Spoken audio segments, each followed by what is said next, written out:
Good evening, everyone. Welcome to Typography in the Digital Landscape. We're here with Bruno and David. I'm John Walters. I'm the editor of iMagazine. We're not a typography magazine, but we're absolutely fascinated by type, and each issue that comes out has a different body and headline typeface. So the message is kind of that you can use typography in very different ways and still have a consistent tone of voice within the magazine you make.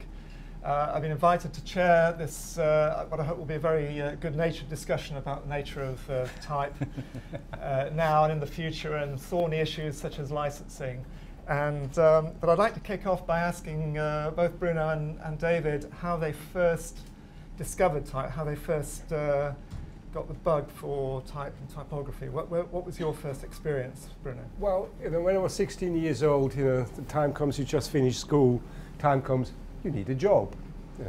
So in my family, traditionally, everyone was a mechanical engineer, going all the way back to the great-granddad. So logic follows, I should be a mechanical engineer as well.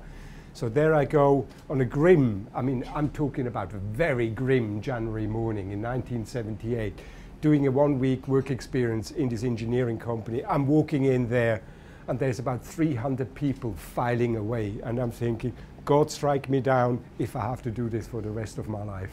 It ain't gonna happen. So a few weeks later, I managed to get myself a work experience in a print shop as a typesetter. Again, experience was the same, well, the opposite as a matter of fact. I walked in there, I said, this is what I'm going to do. I want to be involved in the printing trade. I want to be working with type. And the great thing is, the people were slightly weird as well. And these was the days of hot metal type, and hot metal lead, of course, is toxic. It does affect your brain. So yeah, that's my story. I did the apprenticeship and then eventually went to Basel School of Design, where I studied typography and visual communications, and that's where I really got into type design specifically, letter forms, and then I worked for Monotype for a while, and then eventually set up on my own.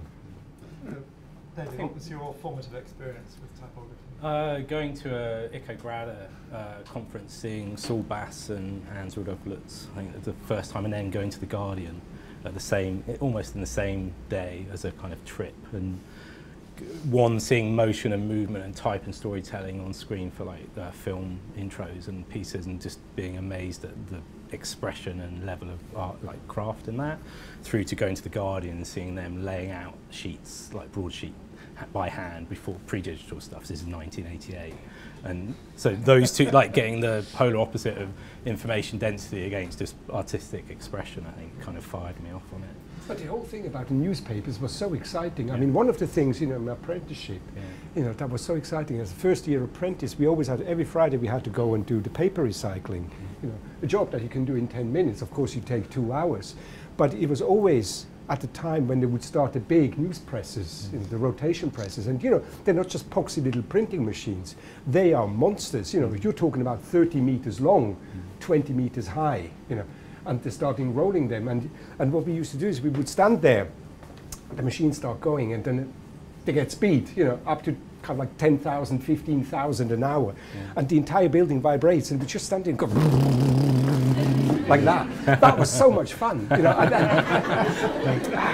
Getting on the vibe. Oh yeah, totally. So I think then, I did industrial product design, and then I did interaction design at Royal College. So I've come as a design, rather than a type designer, much more from a design, interaction, and experience point of view. So does that mean you didn't actually study type? No, so it came through having to do graphic design and communications and into what digital represented. So how do you then create web and app and mobile stuff through also my time at Moving Brands, being a creative director there for 4 years, working with Bruno on Swisscom is type within a brand context. So from large program brand at NC through to small digital pieces, that's how I've come to typography. So you both discovered type when it was still very much a tangible physical analog thing. Yeah. But now you're working in this area where type doesn't have to be that at all. It's code. Yeah. It's shape on a screen. Yeah, it feels like it's specified by a sub-language, it's the markup, CSS and others, but I think equally, yeah, I will. So I think equally it's going to the tangible end of wayfinding, 3D printing, other things like the physical digital divides still present, but we're working out ways in which we make that relationship work from a typographic point of view. Yeah, well, for us as type designers, of course, the digital environment is, you basically, like in Illustrator, you just set your coordinate points, and that's how you define your shapes.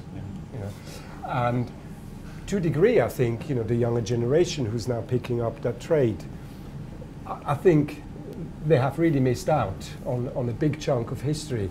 For me, certainly, having experienced the physicality of a letter forms, the body of a type, really helped me afterwards translate that into the digital environment.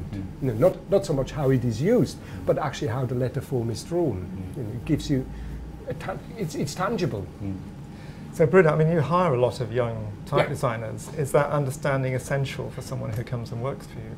Well, or can they learn it after once not they so start? much. I mean, that trade is dead. It's gone. And that's the reality. My job title that I did, typesetter, doesn't exist anymore. I have a certification from Switzerland. I'm a legally certified typesetter. The job doesn't exist anymore, so it's worthless. There's just some artisan letterpress places around, where you can maybe go and play around a little bit. But the people who come and work for us now is, many of them have maybe played around in a letterpress shop, but they haven't really got that foundation at all anymore. In that in-depth, practical knowledge, that maybe I have been able to experience. But that doesn't mean that they're any less good. On the contrary, I'd say the young generation now working in the digital world, is much, does the job much better than I could ever have would ever have been able to, simply because they're digital natives, if you want. However corny that expression is. I mean, the other point, of course, is that at the time you were both first discovering type, there were a lot of very rapid technological changes, and we saw, photo setting was coming in. There's a lot of very bad typesetting, even if people did have certificates. We saw a lot of very badly made books and magazines, and it seems to me that with the digital age coming along, we've settled into a new era, a kind of golden age of type and typesetting, which is possible through technology. Oh yeah, yeah. I mean, I think the biggest changes, really, from what I can see, have happened in the last 5 years. Really, before that, the changes, of course, with the introduction of the Macintosh, up until about 5 years ago, the changes were quite radical, but relatively slow. You could kind of like follow them, and then all of a sudden, something seems to have happened, and it just exploded, and it just went into all directions, that you can possibly think of. And nowadays, when you design type, or you guys actually work for a different digital environment, you have to consider so many different devices, so many different environments. And it's actually really quite difficult. Yeah, I think there's that trend of democratization. So the desktop publishing revolution, the ability for amateurs to create layout and print layout and distribute layout, and then it's pretty much the same accessible kind of attitude to HTML, and be able to publish to the web and create layouts and HTML pages. I think that in that golden age of type of specialism and professional attitude and craft and the skills that are required, I think we're coming back round to this notion of refinement and craft and specialization in type within the digital context, because of the huge experiment that's just happened over the last 10, 15 years, effectively. Yeah, but I think it is actually, as you say, this coming around full circle. When I first started off in the printing industry, you had specialists in different areas, and they were really good at the job, and everyone would collaborate together and to create this product. And then there was this time where one person would do everything, more or less well, and then now, as you say, it's coming around, that all of a sudden you're starting to work with the type designer, with the typographer, with the guy who does the images, with the guy who does the animations, and you're bringing the various disciplines together into a single product. But simply because you actually can't cope doing it all yourself, it's just not possible. The specialist knowledge that is required, say, to, for example, get a typeface looking good on the screen, is so deep that you can't, on top of that, do the website, do the mobile environments. It's just not possible. You haven't got enough hours in the day. Simple. But with this return to specialisation comes an increase in cost and time. And I mean, David, do you find that clients value this? You know, is it a hard sell to persuade clients that they need to have excellent typography? They need to have no, I think it's a kind of typeface. absolute core of what Method's about. It's a fundamental, like formal design skill in typography is part of what we value in terms of craft, and that then basically goes forward into design. Is much more around. Sorry, I'm just conscious that it's quite quiet. Is it all right? So do you mind? Well, that's I can put this. Okay, I just need to talk louder. No output. Yeah. No, all right. All right. I'm really sorry. One is a fundamental skill that you need, right? So it's what we value in Method, and I think that going forward, even the transformation of digital experiences, it's a piece of the work that we value and what we're recognised for, and what separates you out from normal design shops when you can actually focus on craft and refinement, and typography is absolutely fundamental to that. So are you saying actually it isn't a hard sell because clients will come to you expecting? I think there's a difference between, say if it's a brand piece, that's a different type of selling, whereas typography is around, for most people within the digital, it's specification of a web font that can be played out across different devices. The models have changed, the way that you buy the things changed, the subscription of page views is forcing the kind of the free font based selection that you can make. It's much more about the designer's intent to say, actually, I need something special, I need something for this specific environment, I need this specific brand expression, and it's much more about the confidence of the designer, not to necessarily go down the open and free route where they can say, actually, this is what I need. Then it's the selling in of that. Well, we'll come on to the open and free route a bit later, I think.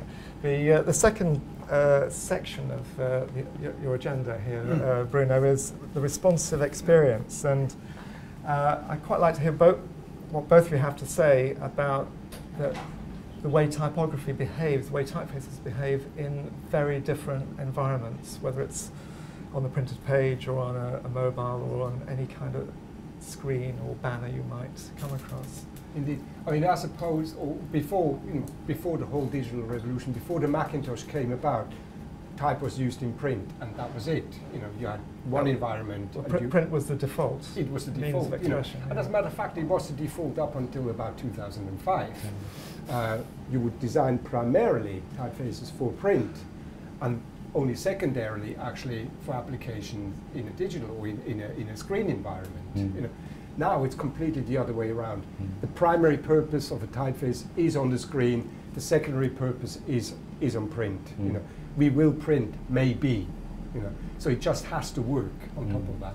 So you optimize the design of the font for the screen environment. But then the question comes: for which screen environment are you going to optimize? You know, it's from someone's laptop computer in their home when they watch a website, right down to the very latest mobile phone, and with a resolution of 500 pixels per inch and stuff like that.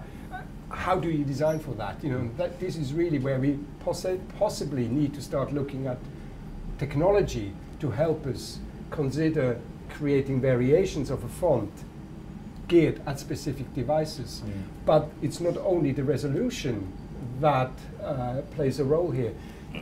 Of course, when you have a font and you watch it on a website where you have a lot of space, you can have the proportions of that font in a fairly relaxed manner, you know, so easy reading, etc. But then you watch at the same thing, you look at the same thing on a mobile phone where space is a premium. You potentially would want to have, say, a more condensed typeface, so you get a higher letter count per line, and so on and so forth. But that sort of stuff should just happen in the background. Type technology is not quite there yet. You know, technically there is no reason why you shouldn't be able to do that, but we're not quite there yet. But that I think that would be a goal, that you have this sort of thing that the device picks up the appropriate font for you to read. Well, you say we're not quite there yet. Are we talking about the next few years, or are we talking about another decade? It depends. It depends on not just in technology, in terms of people understanding. Yes. Well, people understanding, and one of the biggest roadblocks really is software developers and operating system developers. they are the roadblock to technical advancement, in my opinion. In particular, I mean, you guys, must know, browser developers. It's unbelievable, the obstacles they put in your way to actually do stuff properly. And the same with type. Every single browser renders type differently. I, as a type designer, have hardly any control over how my character displays on your screen in a specific environment. It's browser controlled, Yet I get all the complaints when the fonts don't work properly, That's interesting. I think there's responsiveness from a kind of digital technical point of view, so specification. I think there's responsiveness from a kind of experience point of view, so the context. So the editorial approach to the content on mobile needs to be different to a 10-foot TV screen. There's like other factors that help and support responsiveness, not just the type specification for legibility or clean display and rendering. I think there's those other pieces of the design puzzle that need to be factored into what responsiveness represents, purely from a technical solution, because in the future you have fonts that are aware of their context, that are part of their, the specification within CSS. That's just a function that sits within the style sheet plus the kind of JS files. So that's getting managed. We're working out workarounds for pool browser standardization, or just like we did with, early kind of GIF or like flash rendering of headlines, or like there's always workarounds because the designers want some form of control. But I think where designers curate spaces and curate context, that's where responsiveness really shines, because of even the Google Wear is a custom typeface for the Wear device that needs to feel consistent with your Nexus device against the desktop device. Do you know what I mean? It feels like you're designing for difference as opposed to designing for sameness, which is a different kind of way. Well, to take that phrase, designing for difference, do you feel that type designers are keeping up with that? I mean, are you expecting something slightly different from Bruno and his colleagues when it comes to actually specifying a typeface?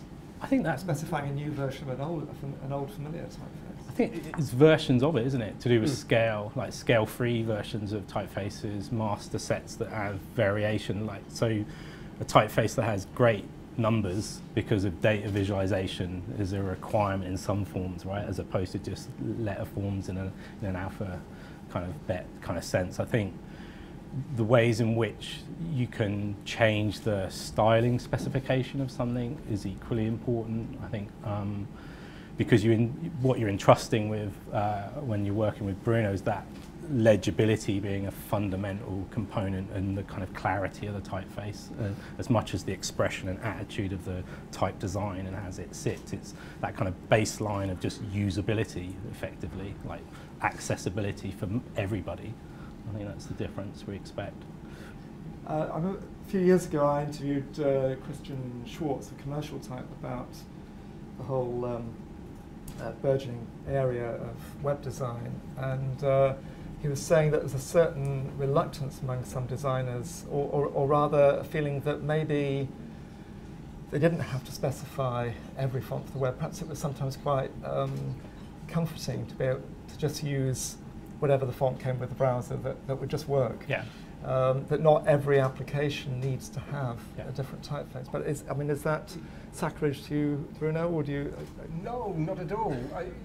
I mean, in the end of the day, you need to specify the typeface that is appropriate to the job and is appropriate to the environment. That's what you need to do.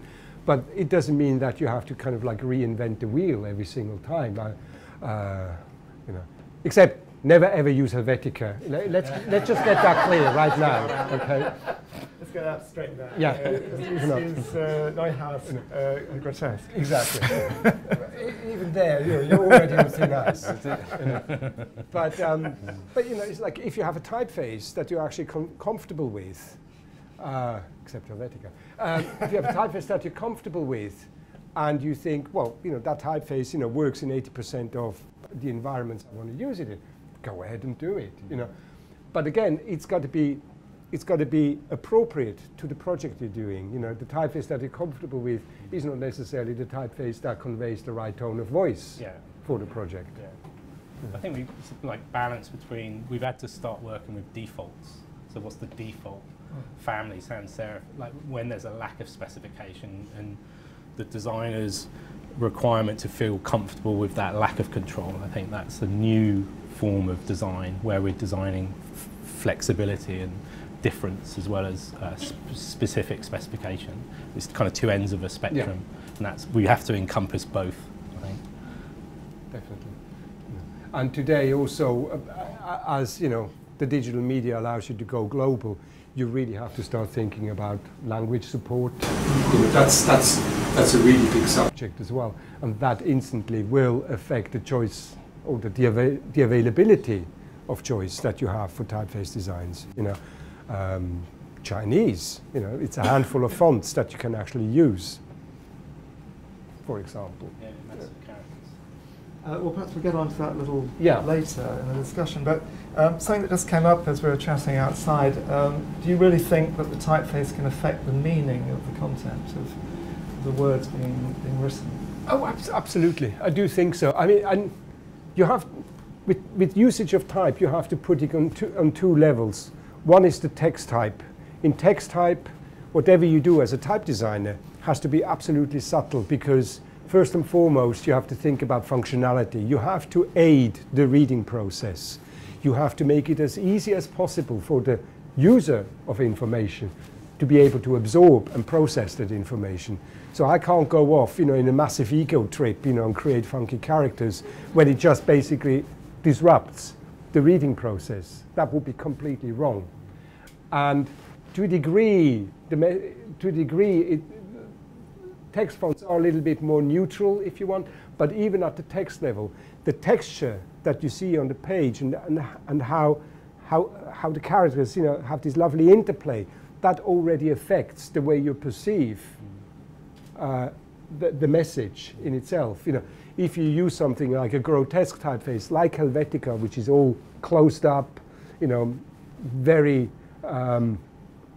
even or very similar letter form proportions or so, that has a much more colder effect on you. It feels cold, it feels more mechanical, it feels more constructed, as opposed to, say, you know, just to pull off the top of my head, a Verdana, which is a more humanistic typeface with open letter forms, slightly more varied character shapes, that gives you a warmer feel. So you're already playing with people's perception about how they're actually reading the text.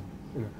And then when you go into display type, that's where you can go funky. You can do more or less whatever you want, because you read completely differently, you know, and you don't read masses of text. You read 3, 4, 5 words, no more than that, and that's it.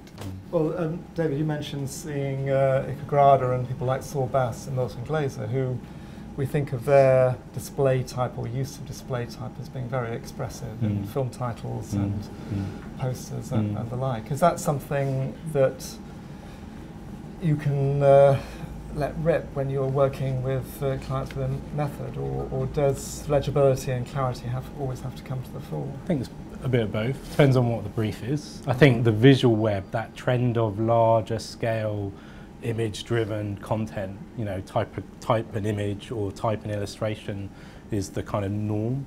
The fact that with the Dalton Maag site, it's all, you know, it's the content story. It's the story around exposing the inspiration and the attitude and the people and the culture that comes through in that storytelling piece. And that's a perfect example of Tommy, who's the visual designer that crafted those canvases. That's the intention, is to bring those things together expressively. And I think that the way in which we can design for larger scale or, you know, responsive pages now is equally, we have more fun to do that. I think, and equally people are experimenting around the edges of what that is, and as opposed to it's like snackable content and small form content as opposed to long form content and long lit reading, right? There's a difference between a poster and what it's supposed to convey against a magazine and an article and what that's supposed to convey. I think those two challenges are still there. Yeah. Well, I guess, you know, you mentioned in the website that you guys been working with us on, and you know what actually comes to mind there is almost that is more akin to filmmaking as opposed to graphic design, you know, because you have to think in terms of a storyboard and of a story, you know, like a narrative, you know, to go from one from one panel, from one piece of design into another piece of design, you know. And it must be more fun for you as well. Again, the poster analogy is different to the film intro, because now transitions, expressions and dynamics of movement are equally part of the expression of the typeface, and therefore as a designer you need to consider how the thing presents, what are its expressive qualities, and that's equally to do with motion and feeling and expression over time, as opposed to like a pure print view of something that's being read in a different type of reading experience. And this is something that really, when you were a typesetter, when you were an apprentice, that kind of movement and flexibility of type really wasn't on your agenda at all, was it? No, it's Did you ever look at the movie titles and wish you could do that with your type, or did it seem like a totally different world? It was a totally different world. I mean, exciting because you had certain visual problems which you had to solve. Kerning, for example. How do you do kerning in with metal blocks? You certainly can't do kerning at 10 point. It simply doesn't exist. And today, digital typographers, start fussing over hundreds of a millimeter at 10 point at reading sizing of kerning, which in my opinion is quite insane. But but in metal type, that simply didn't exist. That you couldn't do it only at the larger sizes. Risking your life, with the saw, like you would cut out metal from underneath the letter form, so you would slide, say the arm of a T would slide over on top of the A and things like that. Today you just shift it about a bit and that's it. Just track it. Yeah, exactly. Track it. Yeah, with hilarious consequences sometimes, unfortunately. Yeah, I know. But we're talking about familiarity with reading text, because with long form text you just want to read the content, you want to get settle down and read something. And of course there is the sort of widely held view that we read best what we know best, which means that often designers, art directors will gravitate towards a typeface they're very familiar with. They're used to reading in their favourite magazines and books, or they grew up with at college. So, or they just happen to have those fonts on their hard disk, and why use something new? So what's the argument that you both put forward for using a new typeface, using something different, for not staying with an old favourite? David, I think that thing of finding your voice, that piece of what the expression of what you're trying to do is, like subtlety of the type selection in that context of what's it conveying, what's its meaning, what's its personality, how is it going to be expressed, where does it live? I think those are all reasons to go and explore type choices within the early phases of defining the attributes and attitude of what you're trying to design. I think that should never be the case where you keep doing stock and standard, because ultimately you get to your own default and it doesn't really give you any fresh work. But we promised we're going to get into the knotty issue of licensing and paying and file sharing. I mean, there is a tendency for people to just use what they have in front of them.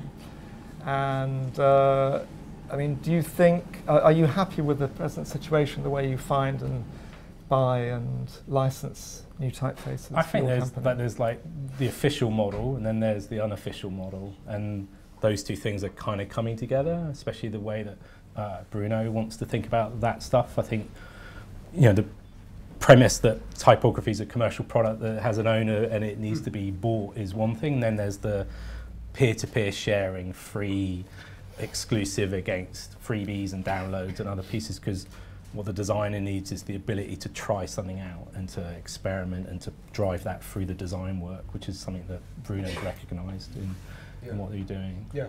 And as part of that, and working with method, obviously a lot of research has been done. And as part of that, we have completely reworked our licensing models. In that, for example, we've realized that you can get our fonts anywhere on some weird, and wonderful Russian download website. It's the reality. It's the truth. So why not give away free trial licenses? The fonts are called trial. You download it for free. You muck about with it. If you're happy and you're using it in your product, you pay for it. It's as simple as that. Straightforward. Why not enable people that, instead of being all precious about your letter forms and about your designs? No, in the end of the day, we're designers. We want to make a living. You and I, we want to buy our loved ones presents for Christmas, and that's the reality. So enable that function, enable the person to use my fonts and then eventually buy for them when it comes off. And that makes sense. You know. Bruno, am I right in thinking this is quite a radical change for your company? Oh, it's totally. I mean, you've not had this facility until now, today. As of today, as a matter of fact. You know. So it all falls into place very neatly, doesn't it?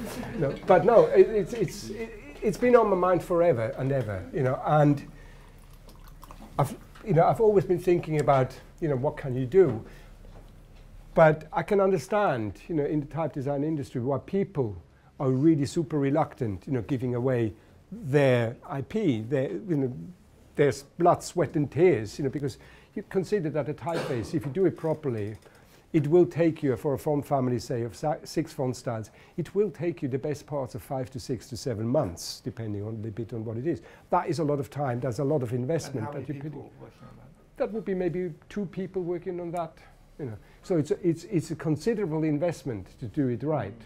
So I can understand, you know, why people are extremely reluctant to then just say, go and use it, you know, go forth and propagate the world.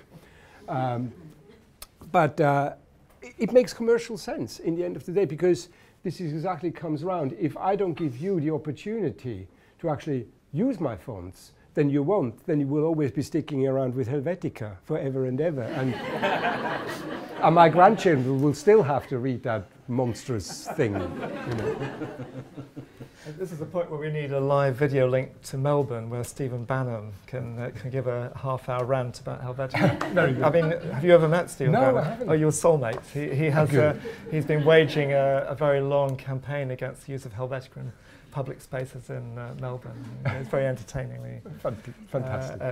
You know, it carries out very consistently in all his work. So really, we're in a sort of brave new world as far as licensing Dalton Maag fonts. Is this very different to your competitors or your colleagues in the world of? It is. As I say, first of all, as far as I know, we're pretty much the only ones who give away free trial licenses. But we've also changed the whole web licensing, app licensing. I mean, my experience certainly is that if you want to have a web license, you basically have to tell people, you know, how many page views you're going to have, unique visitors, and you have to report every 3 months and blah, blah, blah. God, you know, it's a font. You know. Now, again, I appreciate that obviously the font designer wants to make a living, you know, but don't make it extremely difficult. So we're basically just charging a flat fee, annual flat fee per font, per domain. That's it. 48 quid. You can use it. You know, you don't have. No, I think that's your business manager. Exactly. You don't. You know, there's no reporting involved. Yeah. You know, and again, it's about facilitation. It's about making it as easy for you as possible. But are these? I mean, these sound like quite sort of big choices you made. Are they pragmatic reasons rather than one's a principle, or do you think there's a principle here as well? Well, I mean, they're pragmatic reasons. You know, I think in the long run, it's going to make good business sense. You know, and it's a point of principle as well. I want my fonts to be used. You know, so therefore I have to make it as easy as possible for them to be used. As far as I'm concerned. You know, and I quite like to do new stuff. You know, I quite like to be more radical than everyone else. So, you know. I just discovered that Bruno goes to the same shop as Jeremy Tankard, the type designer, for his shirts. I must have words with him, with Jeremy. Well, I just speculate on the idea of a whole type designers section of the shirt shop, where they all go. I mean, perhaps this continuous thing about licensing and paying for typefaces. Is this something that's preyed on your mind, David, and both as a client of Bruno and as working for Bruno? Yeah. I think it was more about consulting the community and understanding access is one of the barriers for use, right, which is normal. But quality, when you have access to, you're not used to having access to quality. It's much more about this will do attitude to try and work with something in a convenient way. What Bruno's transforming is that the quality of the product as well as the accessibility of the product, and that's, for me, it's super exciting because one, he does want to get his typefaces out there, but two, it's very obvious then why they're good. You know, when you start seeing them in lots of different places and lots of different devices on screens and not, I think there's a kind of secondary bit to that, which is the designers showing each other what good looks like, I think. Yeah, yeah. I mean, one of the things, you know, in the digital context, one of the things that was quite a revelation to us in the research that Method did when building the website is they obviously talked to a lot of the peers, and one thing came out that digital designers, when they want the font, from the moment they get onto the website, a font designer's website, to the moment they have purchases, you have exactly 3 minutes. If it takes more than 3 minutes, they will not purchase the font. They will go with something else. Yeah. They will ask their friend, you know, and they'll be embedded in an app. It has to be that simple. They don't want to talk to you.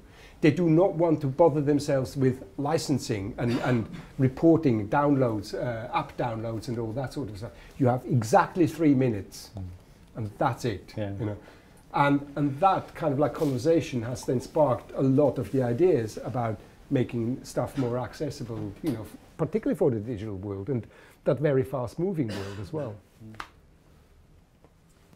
The fourth section is the future, new context, what is the future?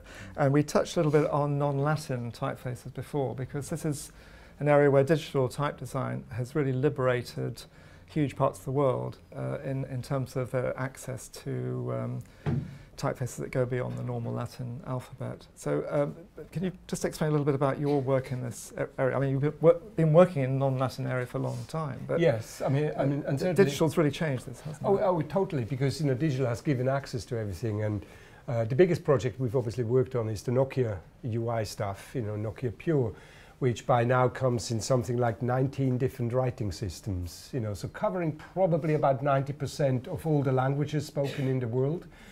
And what is interesting there is that in some areas of the world, say for example Bengali fonts, is only a handful of them around. And the ones that are around, supplied by Microsoft, etc., they're of really poor quality. So much so that people now in digital environments use Latin characters to transliterate their Bengali language. The effect of that is that younger people will start growing up using Latin to write Bengali instead of Bengali characters. But by giving them high quality Bengali digital fonts, they will actually preserve their culture and maintain reading Bengali. So good quality type in some of these areas, you know, can actually have a major social impact. You know. At the same time, it can cause major social strife, or, you know, in that some areas are hugely sensitive in terms of what the type style looks like. And again, with Nokia, we've noticed with the Arabic fonts we did, the Arabs loved it, the Persians hated it, simply because the stylistic features, you know, weren't to the Persians' liking. So we had to create a different version of the Arabic for the Persians. Yeah. So you have to be culturally sensitive to these things. This is something that Titus Nemeth did a lot of work on for the BBC site, the many different shades of Arabic type. But also that kind of like shows that, you know, some parts of the world, and this sounds incredibly imperialistic now, I know, have not quite caught up yet with the digital developments. And we're obviously always looking at things from a Western perspective. For example, like smartphone sales in the West are big. The reality is that in China and in India, smartphone sales are actually not that relevant. It's still the old, simple, cheap mobile phones. You know, very, very limited features, and that's what sells. Simply because incomes aren't that big, and those are huge markets. I mean, China alone is something like 100 million plus user market. You know, India is a population of 1.3 billion people by now.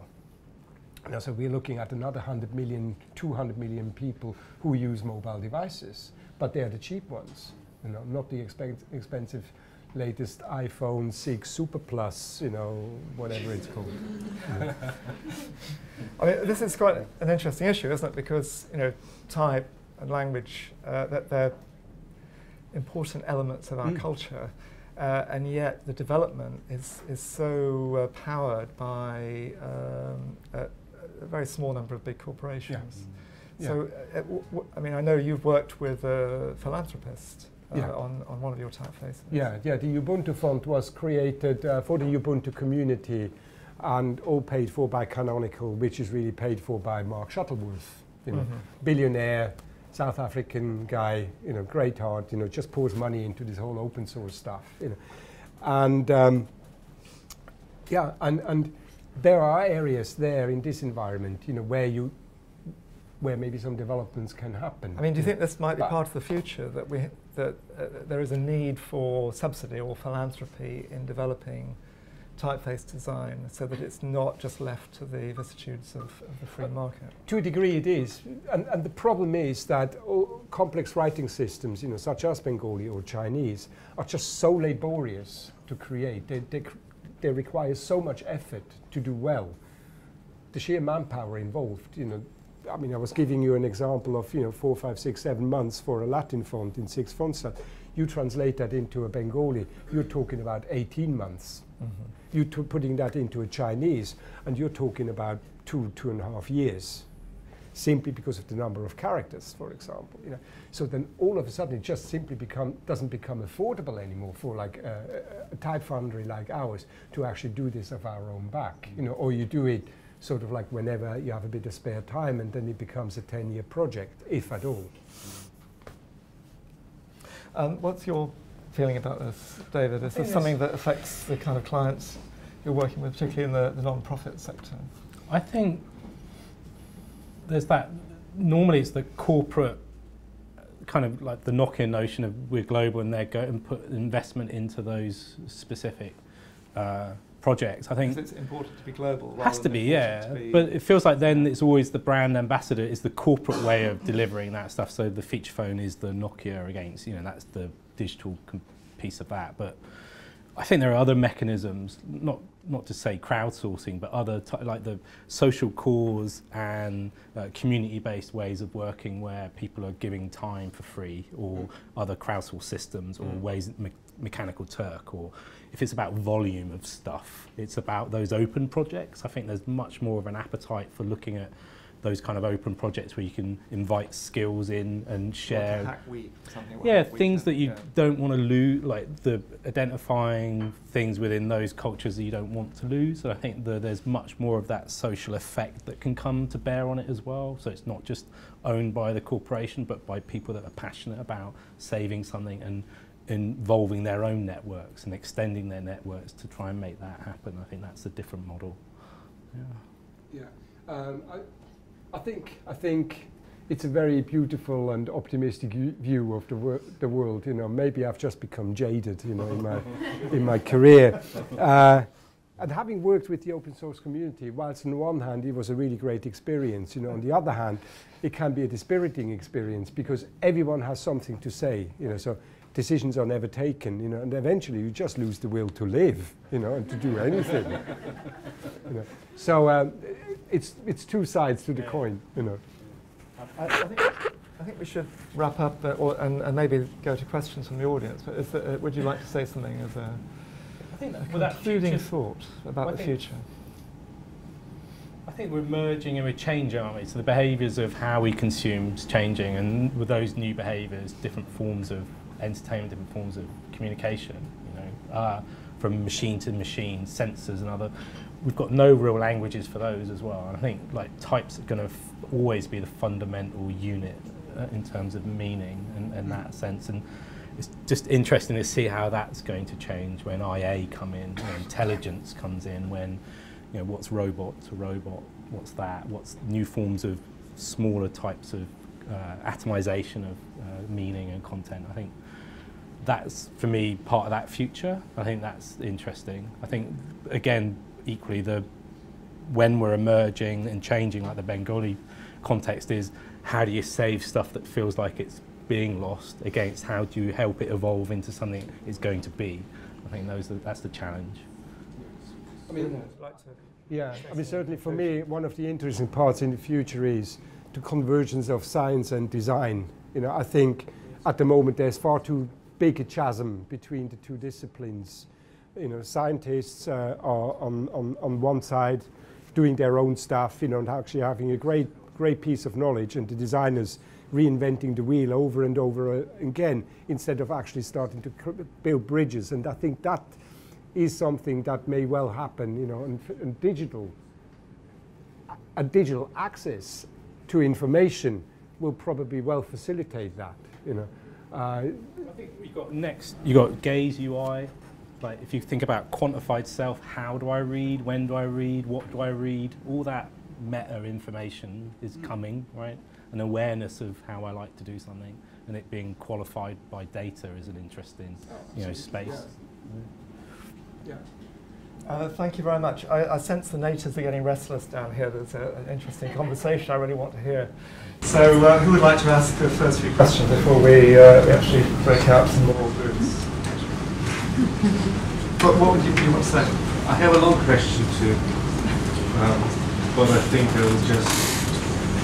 If you speak a little bit louder.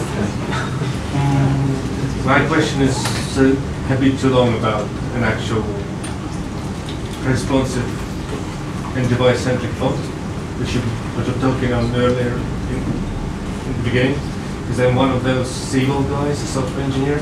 I was wondering, how would you approach it? Actually, this is interesting because going back to 1991, Apple, you know, released QuickDraw GX, which was really a precursor to OpenType. And QuickDraw GX allowed you to have a font, a single master design. And from that master design, using parametric values, you could extrapolate different type styles very easily.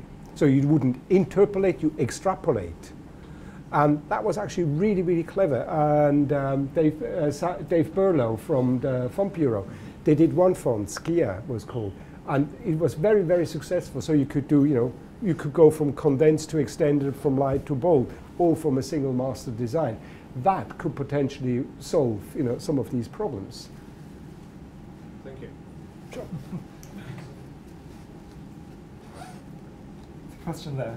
This has all been about really serious type stuff. What about the silly stuff that you can do? Like, have you thought about, like, well, how do you feel about, like, multicolored fonts or three-dimensional fonts or things like that in the existing space?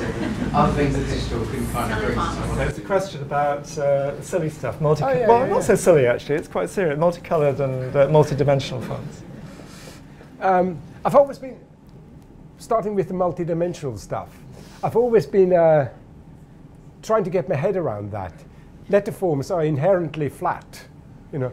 So how do you extrapolate that into a third dimension? Well, really, to be truly three-dimensional letterform, you have to completely reinvent the letterform. You know, just kind of like extract it into a third dimension. That is not three-dimensional. That's just making it deep, and that's it. It still is, in effect, two-dimensional because you can only read it from one side. Yeah. So you actually have to completely reinvent the glyphs, if you want, into a three-dimensional world. I think, why not? You know, let's have a go. But that requires a completely different understanding of reading and how you navigate in space. Could you provide those things for a 3D printer or something? Yeah. Say again? Could you provide like a font file for a 3D printer to allow people to create those shapes? No. Because I think, you know, all the stuff that we have seen, I think Michael Johnson did something with some students of Ravensbourne, didn't he? It was 20 years ago, Abbott Miller did a whole book of dimensional typography, which still is very beautiful, and it's a fascinating resource if anyone wants to track that down. Did anyone go to the demonstration at the V&A last Saturday of the new A2 3D typeface? Anyone there on Saturday afternoon? There's something maybe worth talking about, because I've just written an article about this new 3D printed letterpress font. So effectively it's a kind of combination of 19th century and 21st century technology. And it was fabricated by a company called Chalk. The design of the font is by Henrik and Scott of A2 Type, and it was commissioned by New North Press, who are a letterpress studio in Hoxton with a lot of wooden type. And now these 3D printed fonts, so it's sort of rather sort of pasty-looking white, rather beautiful letter forms are sitting in the typecases alongside some of the wooden types. But I really would like them, to pick them up on that, because that is not 3D. It's just raised. No, I mean, come on, it's not 3D. A hot metal piece Have you of seen the clay. typeface? Really? I've seen a picture. Because what's actually rather nice about it, I mean, you're quite right, it's not technically 3D in the way that Abbott Miller's speculative ideas were, but it plays very cleverly with the idea of three-dimensionality. So you have this kind of wireframe shape. And I saw some cards printed in gold on black the other day, and they do have this very kind of, it's a slight optical illusion quality to them. Yeah, but you're fooling and also yourself. the files are apparently too complicated to render as normal fonts, because they're basically files that have to be turned into the 3D. But according to that logic, hot metal type is a 3D character. Is it? Well, of course, if you read Robert Bringhurst, he talks all the time about printed type is a three-dimensional thing. So what our friend there says is that printed type is always 3D. There's always a slight kind of way that the paper reacts, and the fact that the letters are slightly different rather than being identical to each other. Now, you were also talking about colored fonts. That is actually now possible. You can add an OpenType tag, but it only works in Windows 8 for the moment. But the type designer specifies the color in the font, so which is cool, because you can create layered fonts if you want, that way fairly easily. But they're predefined colors, So I am not sure if actually the idea has been fully explored yet, whether it is 100% successful yet. Technically it is, we know we can do it, but intellectually I'm not sure whether it makes sense yet. There's some American designer who presented at ATypI last year who's done a lot of research into the history of colored typeforms and the idea of layered or multiple typefaces where you can actually take a letter apart, then print it on successive passes with different colors. And so in some senses that quite kind of decorative approach has been explored. It was explored more than 150 years ago in some cases.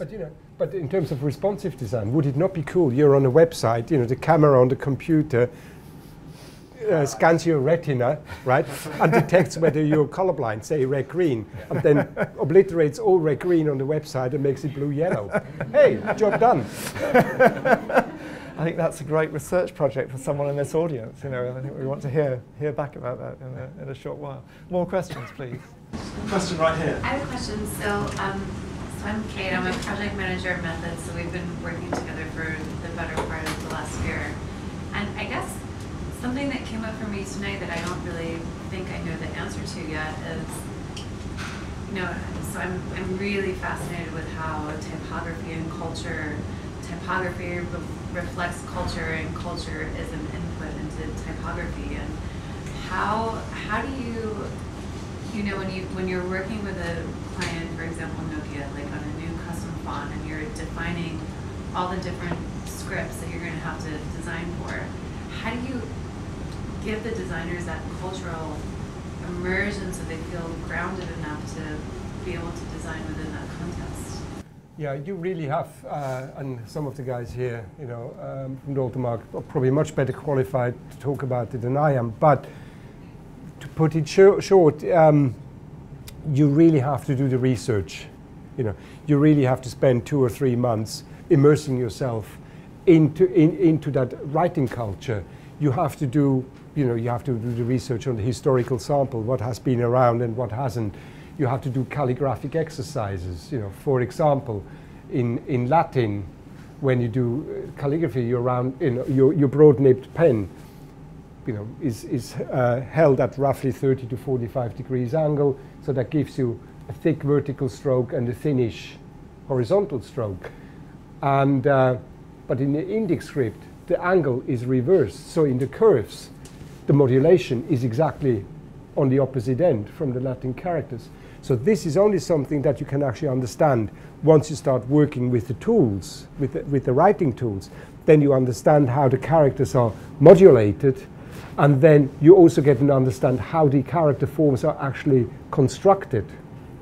You know, say for example, in Latin, when you write a character, there's a clear directionality, and I'm not only talking about left to right, but usually you start a stroke from the top and you pull it down, and then you sort of like go to the left, to the right, sorry, you go to the right. Now in Arabic, of course, you know, it's a reverse reading direction, but also the Arabs, you know, have a tendency of writing letters top to bottom, bottom up, left, right, right, left, and so on and so forth. So you really need to do the exercises to understand how it's constructed, and then you can design for it. So once you understand the system, you can understand, you can design for it. So when you guys scope projects, do you actually allow sometime, especially for an example like Nokia, when you know that it's going to be a major, you know, the first digital translation into, you know, a big proportion of the world's language systems, do you scope for a period of like cultural immersion, or how do you Yeah, we now do. We learned the hard way. You know. Well, you mentioned the problem with Arabic before. Exactly. Is that during a sort of test period with Nokia? It's a test period. You just have to scope that piece of time up front. Yeah. And what we now also tend to do is when we start working with people, when it comes into a multi-script environment, we want to know from the start potentially how many writing systems and which ones are going to be used. And then we're designing key characters of those writing systems alongside the Latin and everything right from the start as a concept, so that all the basic parameters are set from the start. And I'm not only talking about design parameters, there's also technical parameters. Say, for example, if you're working on mobile devices, mobile phones, there is actually a bounding box limit, so a limit on the maximum height you can have. So that has a massive effect on certain writing systems which run really tall, for example, Thai, or for example, Devanagari, which has really deep descenders. So you need to, those technical considerations you need to apply into your design. So you have to design for the technical limitations and understand that and come up with a solution how to fix that.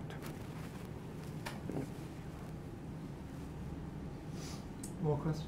One down here. Yeah, and sorry, what's your take on educating other professions about beautiful type? So people that are not designers and that are using programs to type documents and that still use Arial or Tahoma, for example. Comic Sans? Comic Sans is beautiful. Oh, right. Yeah. Now, it's actually really difficult to answer that one. You got me there. Have you got a good answer? I'm trying to buy time here. What's our attitude to educating? Yeah, just for people to create beautiful documents themselves and, you know, have maybe not a designer's eye because it's not a profession, but maybe give them some tools to create nicer documents in their everyday life, just to make, you know, make them more aware of it maybe. The tool bit, like the access to tools now has never been greater, right? So from prototyping and testing out through to templates, so that sharing culture and that kind of social norm of giving away free things and making sure the quality's there. I think that's helps in terms of my sister printing out a calendar from Microsoft Word and her choosing the right typeface and it be good for her and she to be happy with it.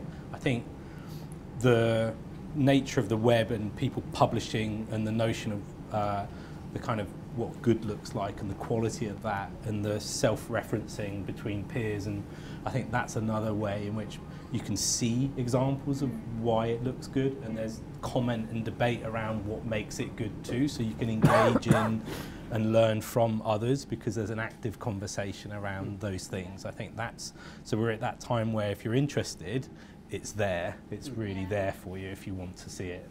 Yeah. That'd be my It's just the awareness around it maybe, or people actually wanting to, you know, have that. Yeah. And then I think it's probably also a case of like showing, almost like showing before and after, you know, this is what you did and this is what you could have done. Yeah. You know. And I think most people actually do have a visual awareness, you know, and once you point out what good looks like, they understand it. Okay, thank you. Sure. questions? I have a question. Very good. Okay. Yeah. Person here. If you look at the size of a Kindle, you compare that to the size of a book, and then decide in the kind of design theory books, we talk for a book that size, you want X many words per line. You'd want, X many words per line. The font size should be whatever, 13. So, but then when you look at what people are reading on the Kindle, they can choose the size. They always set it to be a lot taller than that, or a lot bigger. So I was just wondering if people are in a way choosing and telling us what the optimum size is, and if we were to crowdsource the reading size that people are setting on their Kindles, and it was telling us that actually they prefer me to have at that size, a font size of 16, does that mean that maybe we were wrong, and maybe type should be set a bit bigger at that format? I don't think we were wrong. I think it's just habits are changing, and personally, I don't think there's anything wrong with that. I mean, in the 1970s, everyone was eating prawn cocktails. It's not that fashionable anymore. Even though the prawn cocktail is still, reasonably tasty. But yeah, I guess it's just changes of habits, and whatever feels best, and intuitively best. And I guess people using larger sizes on a Kindle, it has largely to do with the medium, that particularly on the Paperwhites, and the resolution, whilst reasonably decent from about 144 ppi onwards to about 216 ppi, whilst reasonably decent, is still coarse enough to, at smaller sizes, not display the type good enough and legible enough. So you just bump it up a little bit, and then the letter forms become better legible. The compromise is, that you're losing the letter count, the word count on the lines. So it's a toss-up, which one you want to live with. So you talk about it's a function of the screen rather than a theory that. I mean, you're talking about the theory as it applies to the printed page.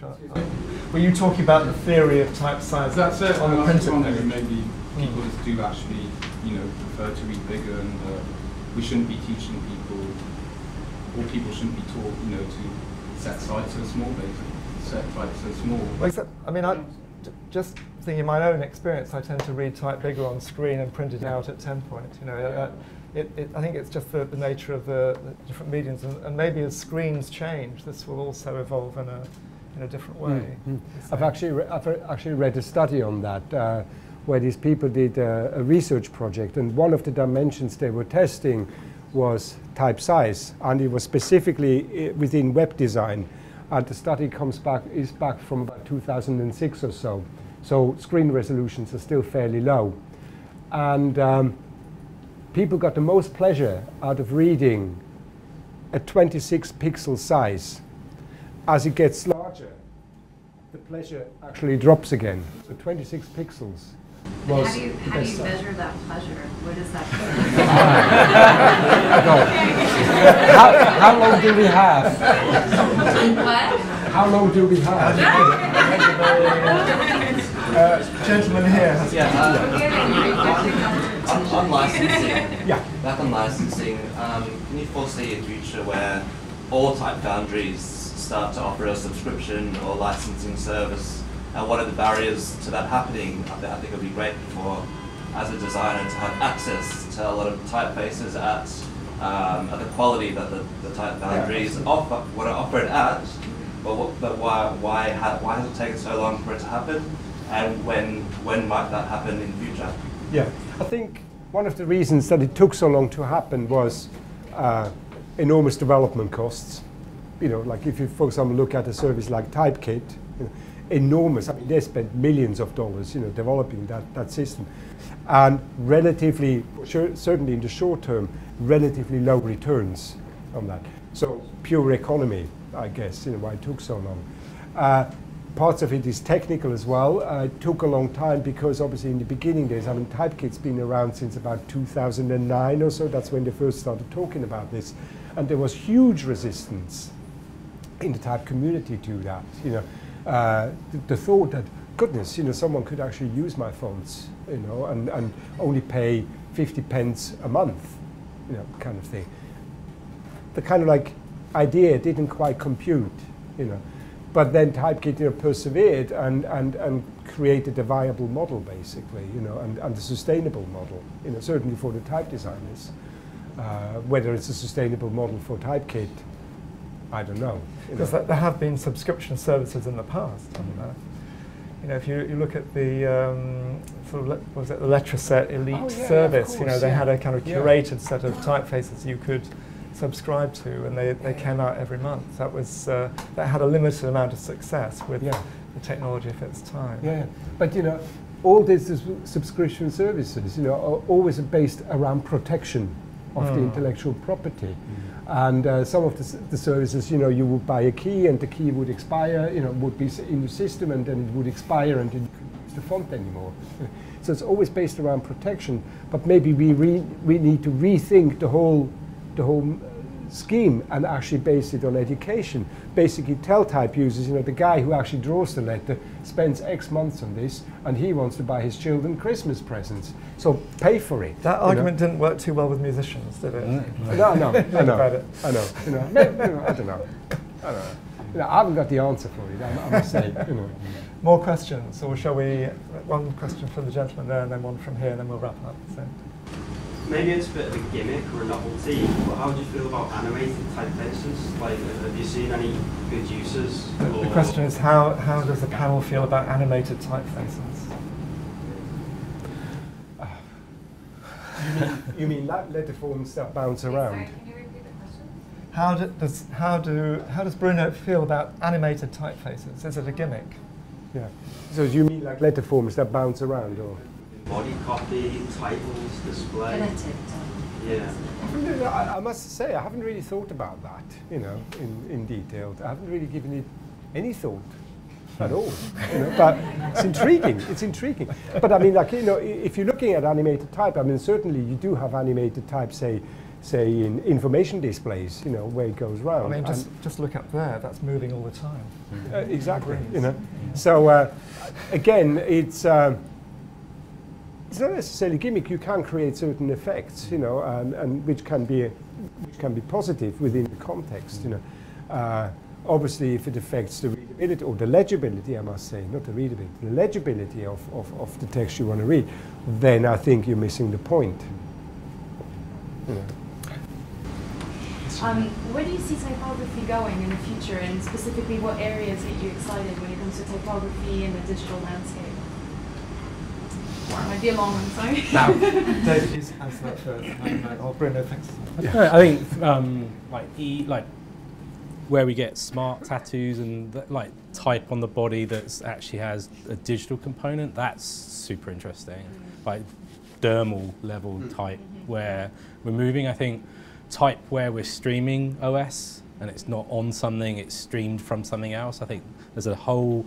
How does a typeface work at 60 frames per second, to your point around animation? I think digital delivery of streamed interfaces from a cloud-based thing, I think, what's that? I don't know, I think personalization from a preference point of view, so what I like, and give me, maybe I do want to live in a Helvetica world and everything's Helvetica and all the brands are Helvetica, and that's fine by me because that's like ultimate choice. So those kind of choices around personal preference, the streaming thing I think is super interesting, and the kind of physical real stuff I think is interesting too. Yeah. I guess for me it is the responsive world, like how can I make the fonts adapt to certain environments, to give maximum functionality. As a type designer, as a typographer, for me, functionality is always the first and foremost objective, really. And I think that's the more exciting areas, I think we should wrap up. It's gone 8 o'clock. Cool. Everyone happy for that? There's no final burning question that anyone's waiting to say. So thank you. Oh, a burning question. Okay, right. I actually asked this question to other people before, but I couldn't get an answer. So I know you have this love affair with Helvetica. No, an anti-love affair, to be honest. So for Apple, like licensing Helvetica as their main iOS font, do you know how much they are actually charging? I just want to know, how much Apple are paying for the pleasure. Yeah. Well, obviously, I don't know what Apple, Apple paid, X many years ago for Helvetica, but I'm sure it was a very handsome fee, Honestly, I wouldn't know. I wouldn't know, but no, I wouldn't know. I couldn't tell you. I'm sure someone here could Google it on their smartphone. And we could probably, know within probably. 5 minutes. Yeah. So, are you happy seeing Helvetica on your smartphone? Sorry? Are you happy seeing Helvetica on your smartphone? I'm very using. I've changed all my system fonts to active grotesque. Thank you. Happy. And Okay, I would well, encourage everyone else to. Maybe that's the right feel-good note to end this discussion on. Thank you very much, everyone, for coming along. Cheers. Thank you.